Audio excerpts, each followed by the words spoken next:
Assalamualaikum anak-anak. Ya.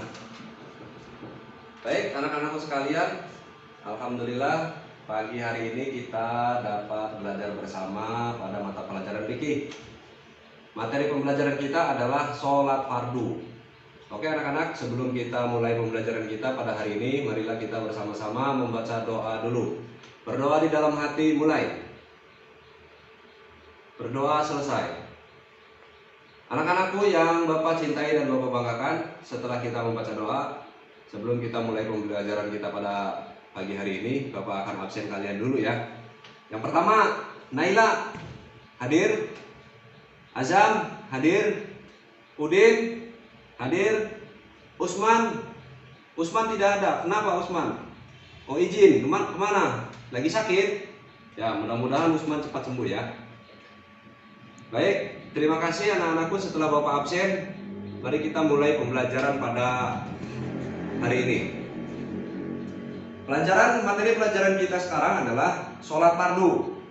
Sekarang sebelum kita mulai, Bapak mau nanya dulu, apa kalian suka melaksanakan sholat? Suka ya? Baik, terima kasih. Sholat adalah salah satu kewajiban kita semua sebagai umat Islam. Sebelum berlanjut ke pembelajaran kita pada siang hari ini, mari kita simak dulu video pembelajaran kita. Udah nggak dikating gitu. Terus berapa Pak? Tekan kita. Hah? Tekan kita. Ulangi ya. Kata-kata. Ayo. Berapa dipotong? Baik anak-anakku yang Bapak cintai dan Bapak banggakan, pada hari ini kita akan belajar tentang sholat fardu. Sebelum kita mulai pembelajaran, Bapak nanya dulu sama kalian. Kalian sholat enggak? Sehari semalam kita melaksanakan sholat berapa kali? 5 kan? 5 kali, bagus. Baiklah, untuk lebih lanjut kita akan melihat video pembelajaran kita pada siang hari ini. Tolong diperhatikan ya, mari kita sama-sama mengamati. Bismillahirrahmanirrahim. Assalamualaikum warahmatullahi wabarakatuh. Anak-anakku yang Bapak cintai dan Bapak banggakan, marilah kita bersama-sama menyimak indikator yang harus kita capai dalam pembelajaran sholat fardu. Yang pertama adalah menjelaskan pengertian sholat 5 waktu.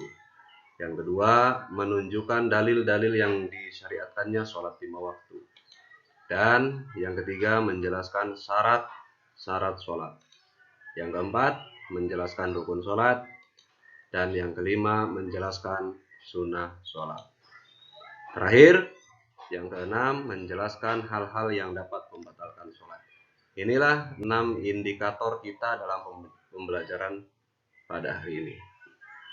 Mudah-mudahan ke-6 indikator ini dapat kita capai bersama. Baik, anak-anakku, mengawali pembelajaran kita dalam materi sholat fardu atau sholat 5 waktu, marilah kita bersama-sama mengenali dulu pengertian sholat. Sholat menurut bahasa artinya adalah doa.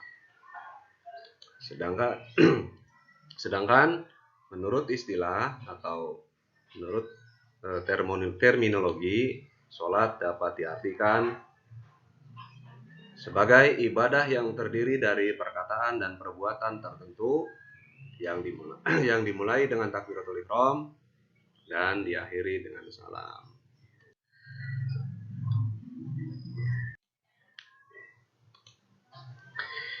Ini dia adalah dalil diwajibkannya sholat 5 waktu.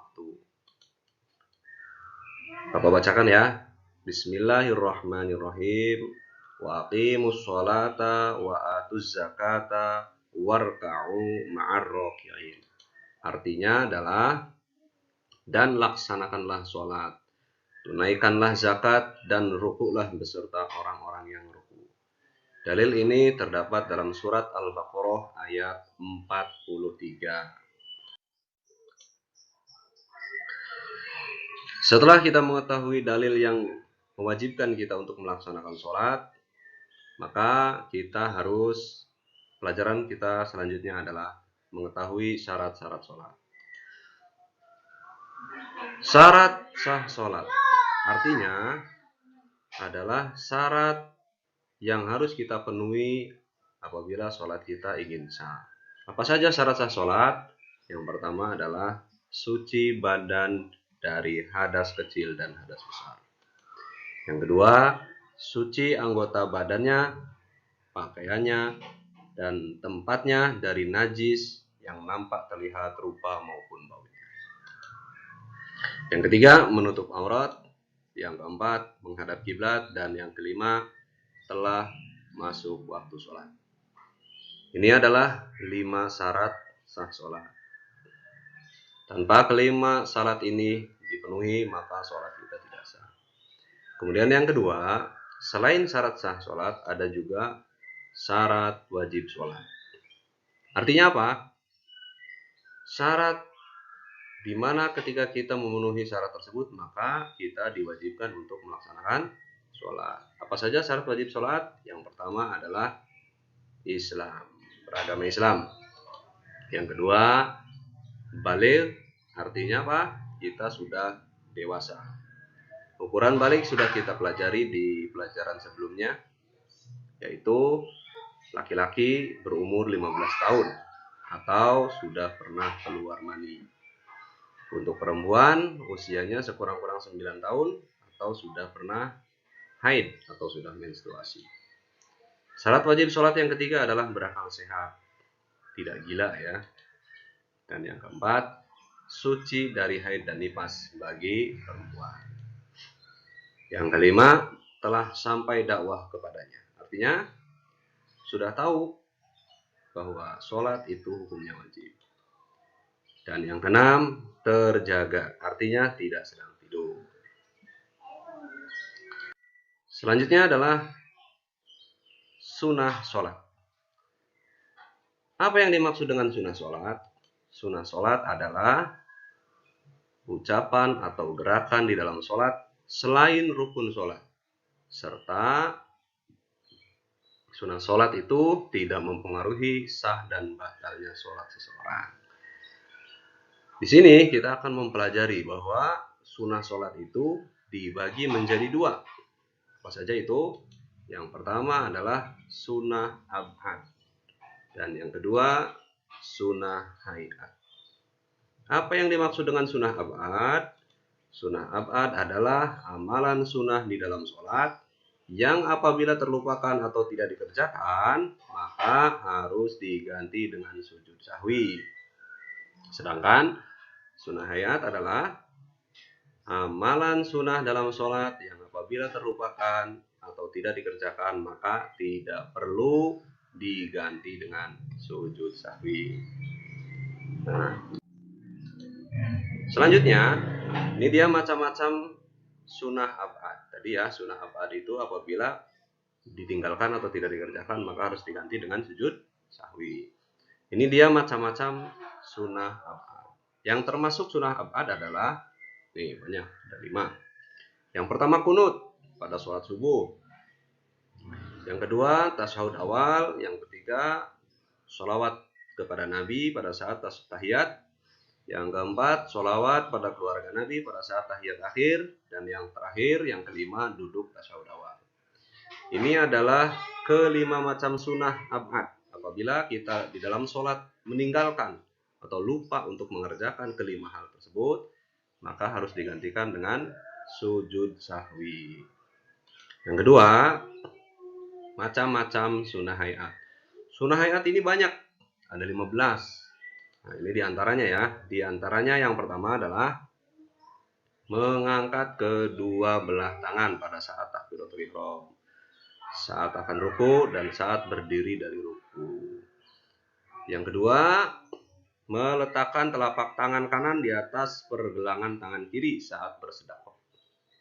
Yang ketiga, membaca doa iftitah setelah takbiratul ihram. Dan yang keempat, membaca ta'awudz atau a'udzu billahi minasyaitonir rajim saat akan membaca surat Al-Fatihah. Ini diantaranya keempat macam sunnah hayat. Ini apabila kita terlupakan atau tidak dikerjakan, maka tidak harus diganti dengan sujud sahwi. Selanjutnya adalah rukun sholat. Rukun sholat adalah aktivitas dan amalan utama dalam sholat. Amalan tersebut tidak boleh ditinggalkan, baik dengan sengaja maupun lupa, terkecuali dalam keadaan darurat. Apa saja yang termasuk di dalam rukun sholat? Rukun sholat itu ada 13. Yang pertama, niat. Yang kedua, berdiri bagi yang kuasa atau yang mampu. Yang ketiga, takbiratul ihram. Yang keempat, membaca surat Al-Fatihah. Yang kelima, ruku dan tumanina. Yang keenam, iktidal dengan tumanina. Yang ketujuh, sujud 2 kali dengan tumanina. Yang kedelapan, duduk antara 2 sujud dengan tumanina. Dan yang kesembilan, duduk untuk tasyahud pertama. Yang ke-10, membaca tasyahud akhir. Yang ke-11, membaca sholawat Nabi. Yang ke-12, mengucapkan salam yang pertama. Dan yang terakhir, tertib. Ke-13 rukun ini harus dipenuhi atau harus dilaksanakan. Karena seperti yang kita sudah tahu bahwa rukun adalah aktivitas utama di dalam sholat, maka ke-13 perkara ini tidak boleh ketinggalan satu pun. Apabila kita meninggalkan salah satu rukun yang 13 ini, maka sholat kita tidak sah. Setelah kita mengetahui syarat, sunnah, dan rukun sholat, maka kita juga harus mengetahui hal-hal yang membatalkan sholat kita. Apa saja? Di antaranya adalah ini 10 perkara yang ketika kita lakukan di dalam sholat, maka sholat kita akan batal. Yang pertama, berbicara dengan sengaja. Yang kedua, bergerak dengan banyak atau 3 kali gerakan atau lebih secara berturut-turut. Yang ketiga, berhadas. Yang keempat, meninggalkan salah satu rukun sholat dengan sengaja. Yang kelima, terbuka auratnya. Yang keenam, merubah niat. Yang ketujuh, membelakangi kiblat. Yang kedelapan, makan dan minum. Yang kesembilan, tertawa. Dan yang terakhir, yang ke-10 adalah murtad. Ini adalah 10 perkara yang tidak boleh kita lakukan pada saat kita melaksanakan sholat. Apabila salah satu atau lebih daripada 10 perkara ini kita lakukan di dalam sholat, maka sholat kita tidak sah atau batal. Anak-anakku yang Bapak cintai dan Bapak banggakan, setelah kita bersama-sama tadi mengamati video pembelajaran yang ditayangkan, bagaimana dapat kalian pahami materinya? Yang pertama, sekarang kita bahas tentang pengertian sholat. Mari kita review bersama-sama ya. Setelah mengamati video, apa yang kalian ketahui tentang sholat? Pengertian sholat adalah apa, Udin? Pengertian sholat menurut bahasa artinya adalah doa. Ya, betul sekali Udin. Betul ya? Pengertian sholat menurut bahasa artinya adalah doa. Sedangkan menurut istilah, tadi apa katanya Zam? Ya, Azam juga betul. Menurut Azam, setelah mengamati video tadi, bahwasanya pengertian sholat menurut istilah adalah sesuatu gerakan dan perkataan yang diawali dari takbiratul ihram sampai diakhiri dengan salam. Betul Zam ya, terima kasih. Kemudian ada apa lagi tadi? Syarat-syarat sholat. Syarat sholat itu ada 2, ada syarat wajib sholat dan syarat sah sholat. Apa saja yang termasuk syarat wajib sholat? Siapa yang bisa jawab? Naila. Naila tadi memperhatikan video nggak? Memperhatikan ya. Yang pertama, syarat wajib sholat adalah Islam. Betul, syarat wajib sholat yang pertama adalah beragama Islam. Yang kedua, baligh. Betul, yang kedua adalah baligh. Naila ini berarti memperhatikan. Yang pertama Islam, yang kedua baligh. Yang ketiga apa Nay? Berakal. Ya, yang ketiga adalah berakal. Kemudian ada selain syarat wajib, ada juga syarat apa? Syarat sah sholat. Betul. Din, apa Din? Syarat sah sholat Din? Ya, Udin juga betul. Syarat sah sholat yang pertama adalah suci dari suci dari najis. Selain suci dari najis, suci dari apa lagi? Suci dari hadas. Betul, suci dari hadas. setelah syarat sholat kita bahas, kemudian dari video tadi, apalagi ya yang ada di dalam video? Ya betul, sunnah sholat. Sunnah sholat juga ada dua. Ada sunnah hayat, ada sunnah abad. Apa perbedaan kedua sunnah itu? Siapa yang bisa jawab? Udin lagi, silakan Din. Sunnah hayat adalah, ya ketukar nggak tuh, kebalik nggak? Sunnah abad itu pengertian sunnah abad. Sunnah abad adalah sunnah atau amalan-amalan di dalam sholat ketika ditinggalkan maka harus diganti dengan sujud sahwi. Betul. Kalau sunnah hayat kebalikannya. Sedangkan sunnah hayat adalah amalan sunnah di dalam sholat yang ketika ditinggalkan atau lupa dikerjakan maka tidak harus diganti dengan sujud sahwi. Jangan ketukar lagi ya Din ya. Ya. Sekarang siapa yang bisa memberikan contoh antara sunnah abad dan sunnah hayat? Ya, Naila. Apa Nay? Sunnah hayat. Betul, sunnah hayat itu mengangkat kedua tangan pada saat takbiratul ihram. Nah, ketika kita sholat, pada saat mengucapkan takbir Allahu Akbar dan lupa tidak mengangkat kedua tangan, itu tidak apa-apa, tidak harus diganti dengan sujud sahwi. Karena mengangkat tangan pada saat takbiratul ihram itu adalah sunnah hayat. Kalau sunnah abad apa jam? Contohnya kunut. Betul. Pada saat sholat subuh di rakaat kedua setelah ruku kita akan membaca doa kunut. Ketika kita lupa tidak berkunut langsung sujud, maka harus digantikan dengan sujud sahwi karena kunut adalah termasuk sunnah abad. Pinter jam. Selanjutnya rukun sholat. Awas nih, rukun sholat adalah gerakan utama di dalam sholat. Jadi kalau misalkan kamu meninggalkan salah satu rukun sholat maka sholatnya tidak sah. Apa saja yang termasuk rukun sholat? Yang pertama niat, betul. Yang kedua takbiratul ihram, betul. Yang ketiga, yang kedua tadi berdiri dulu ya, berdiri bagi yang mampu. Terima kasih Naila sudah mengkoreksi. Yang ketiga baru takbiratul ihram dan seterusnya. Mulai dari niat, berdiri bagi yang mampu, takbiratul ihram sampai tertib tidak boleh ada yang kurang satu pun. Karena rukun itu termasuk kegiatan atau kegiatan utama di dalam kita melaksanakan sholat. Yang terakhir tadi di dalam video selain rukun itu ada apa saja? Hal-hal yang membatalkan sholat. Apa saja diantaranya? Siapa yang nyimak tadi videonya? Ingat nggak? Ya, Naila lagi. Apa Nay? Satu, tertawa. Betul. Apalagi siapa yang mau menambahkan? Ya, bergerak lebih dari 3 kali juga betul. Terima kasih Udin. Satu lagi contohnya Zam. Apa Zam? Baik, betul juga ya. Yang pertama tadi kata Naila adalah tertawa. Yang kedua kata Udin adalah bergerak lebih dari 3 kali. Dan yang ketiga contohnya hal-hal yang membatalkan sholat menurut Azam adalah makan dan minum. Itu adalah beberapa contoh hal-hal yang dapat membatalkan sholat. Baik, terima kasih anak-anakku. Demikian pertemuan kita pada hari ini dalam materi pembahasan sholat 5 waktu. Mudah-mudahan kita semua dapat mengambil hikmah dari pembelajaran ini. Jangan lupa belajar di rumah dan kerjakan latihan-latihannya di rumah. Kita ketemu lagi pada pertemuan yang akan datang. Baik, anak-anakku, siswa dan siswi MTS Subulwaton kelas 7.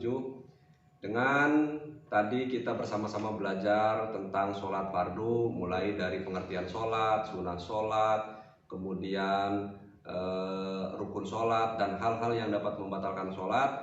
Maka pertemuan kita pada hari ini dicukupkan sampai sekian. Sebelum Bapak akhiri pertemuan kita, marilah kita bersama-sama membacakan hamdalah. Alhamdulillahirabbil alamin. Demikian yang dapat Bapak sampaikan. Kita ketemu lagi minggu depan. Wassalamualaikum warahmatullahi wabarakatuh.